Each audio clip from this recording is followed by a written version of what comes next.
কৃষক ভাইরা অনেক কষ্ট করে ব্যয়ের মাধ্যমে ফসল ফলান, কিন্তু ইঁদুর এই ফসলগুলো নষ্ট করে তাদের জীবন ব্যবস্থাকে কঠিন করে ফেলছে। এমত অবস্থায় কারেন্ট দিয়ে এই ইঁদুরগুলোকে মারা যাবে কিনা? যে কোনো প্রাণী যদি উপদ্রব সৃষ্টি করে, সেটা ইঁদুর হোক, সেটা পিপিলিকা হোক, সেটা অন্য কিছু হোক, সেটা মারাটা ইসলামের সম্পূর্ণ জায়েজ আছে। নবী করিম সাল্লাল্লাহু আলাইহি ওয়াসাল্লামের সামনে এক সাহাবী একজন পিপিলিকা হত্যা করছিলেন, তিনি আগুন দিয়ে পুড়িয়ে হত্যা করছিলেন। নবী সাল্লাল্লাহু আলাইহি ওয়াসাল্লাম সেটাকে ডিনাই করেছেন, অস্বীকার করেছেন যে না, আগুন দিয়ে পুড়বে না, কারণ এটা নির্মম ভাবে হত্যা করা হলো।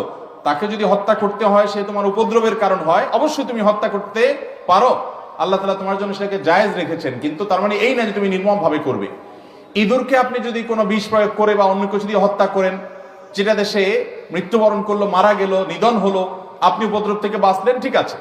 কিন্তু ইঁদুর মারার জন্য আজকাল দেখবেন এক ধরনের আঠা বের হয়েছে, এই আঠা দিয়ে রাখা হয়, আঠা ইঁদুর পড়ে।